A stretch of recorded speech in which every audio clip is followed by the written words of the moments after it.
السلام علیکم ورحمۃ اللہ وبرکاتہ۔ اس وقت میں آپ کے سامنے سورہ النساء کی آیت نمبر 34 اور 35 یا 34 35 کا ترجمہ لے کر حاضر ہوں، سماعت فرمائیے۔ اعوذ باللہ من الشیطان الرجیم، بسم اللہ الرحمن الرحیم۔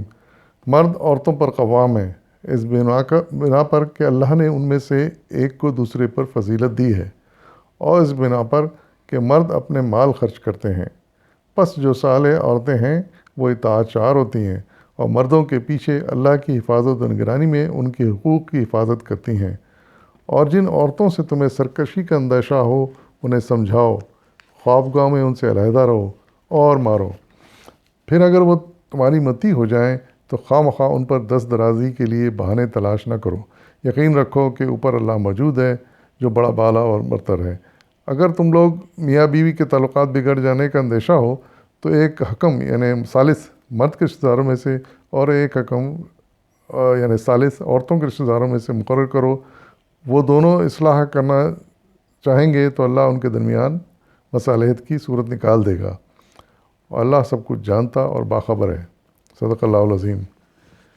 اس معاملے میں اللہ تعالیٰ نے فیملی کے یا خاندان کے بارے میں بڑا اچھا تبصرہ بھی فرمایا ہے اور ہدایت بھی دی ہیں کہ پہلی بات تو یہ کہی گئی ہے کہ اللہ تعالیٰ نے مرد کو عورت پہ تھوڑی فضیلت دی ہے، فوقیت دی ہے۔ وہ اس لیے قوام کے مطلب یہ کہ فوقیت، اس کی وجہ یہ ہے کہ مرد عورت کے معاش کا ذمہ دار ہوتا ہے۔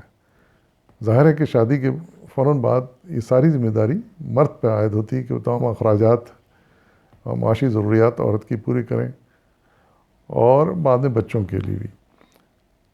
جبکہ عورت کے اوپر یہ ذمہ داری ہرگز نہیں ہوتی۔ وہ چاہے تو اپنی پسند سے خواہش سے کوئی کام کر سکتی ہے، لیکن یہ اس پر لازم نہیں کیا گیا ہے۔ یہ لازم سے مرد پر کیا گیا ہے کہ شادی کے بعد وہ اپنی بیوی کا ہر طرح ذمہ دار ہے۔ لیکن ساتھ ہی ساتھ اللہ تعالیٰ نے کچھ ذمہ داری عورت پر بھی ڈالی ہے۔ اس میں سے پہلی بات یہ فرمائی کہ جو نا وہ مرد کی اطاعت شعاری کرے۔ اطاعت شعاری سے مطلب یہ ہے کہ وہ جیسے چاہتا ہے ویسے ہی بن کے رہے، ویسا ہی رہن سہن اختیار کرے، ویسے ہی طور طریق اختیار کرے، کسی معاملے میں اس کے مخالفت یا اس کے ساتھ سرکشی نہ کرے۔ اور اگر کوئی عورت حد سے بڑھ کر سرکشی پر اتر آئے تو پھر اللہ تعالیٰ نے 2-3 طریقے بتائے ہیں جن پر عمل کر کے اس مسئلے کو حل کیا جا سکتا ہے۔ پہلا تو گھر کے اندر ہی یہ طریقہ بتایا ہے کہ ان کو سمجھاؤ، ایسی عورتوں کو سمجھاؤ، بہتر طریقے سے سمجھاؤ۔ پھر دوسرا یہ بتایا کہ خوابگاہوں کو الگ کر دو، یعنی سونے کی جگہ الگ کر دو۔ اور تیسری اجازت یہ دی ہے کہ انہیں مارو، لیکن یہ مار ظاہر ہے کہ ہلکی پھلکی ہونی چاہیے، کوئی ایسی نہیں جس سے کہ اسے کوئی نقصان پہنچے۔ اور پھر فرمایا گیا کہ اگر وہ متی ہو جائیں یعنی مان جائیں، بات سمجھ جائیں، اپنے حرکتوں سے باز آ جائیں، تو پھر ان پر خواہ مخواہ دست درازی کا بہانہ نہ ڈھونڈو، زیادتی نہ کرو، اور ہمیشہ خیال رکھو کہ اللہ اوپر نگران ہے ہر چیز کا۔ اور اگر پھر بھی مسئلہ حل نہیں ہوتا ہے ان تینوں طریقوں کے باوجود، تو ایک اور طریقہ فرمایا ہے کہ مردوں میں سے ایک کوئی بندہ لے لیں، عورتوں میں سے کوئی ایک بندہ لے جائیں جو منصف ہو اور سمجھدار ہو، اور وہ آ کے بیچ میں صلاح صفائی کرا دے۔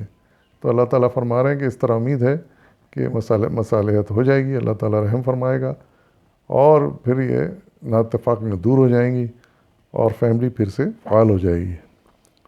اس معاملے میں مولانا سید ابوالعلا مودودی صاحب نے بھی ایک مختصر نوٹ لکھا ہے جو میں سنانا چاہوں گا، سماعت فرمائیے۔ آپ لکھتے ہیں کہ یہ مطلب نہیں کہ تینوں کام بیک وقت کر ڈالے جائیں، یعنی سمجھانا، بستر الگ کرنا اور مارنا، بلکہ مطلب یہ ہے کہ نشوز یعنی اس حالت میں ان تینوں تدبیروں کی اجازت ہے۔ اب رہا ان پر عمل درآمد، تو بہرحال ان میں قصور اور سزا کے درمیان تناسب ہونا چاہیے، اور جہاں ہلکی تدبیر سے اصلاح ہو سکتی ہے وہاں سخت تدبیر سے کام نہ لینا چاہیے۔ نبی صلی اللہ علیہ وسلم نے بیویوں کو مارنے کی جب کبھی اجازت دی ہے بادل نخواستہ ہی دی ہے، اور پھر بھی اسے ناپسند ہی فرمایا ہے۔ تاہم بعض عورتیں ایسی ہوتی ہیں جو پٹے بغیر درست ہی نہیں ہوتی۔ ایسی حالت میں نبی صلی اللہ علیہ وسلم نے ہدایت فرمائی ہے کہ منہ پر نہ مارا جائے، بے رحمی سے نہ مارا جائے، اور ایسی چیز سے نہ مارا جائے جو جسم پر نشان چھوڑ دے۔ تو ان چیزوں کو ذہن میں رکھنا ہے، سامنے رکھنا ہے اور اصلاح کرنے کی کوشش کرنی چاہیے۔ اگر نیتیں اچھی ہوں گی تو یقیناً اللہ تعالیٰ فضل فرمائے گا اور خاندان میں پھر سے بہتری پیدا ہو جائے گی اور حالات اچھے ہو جائیں گے۔ وآخر دعوانا والحمد للہ رب العالمین۔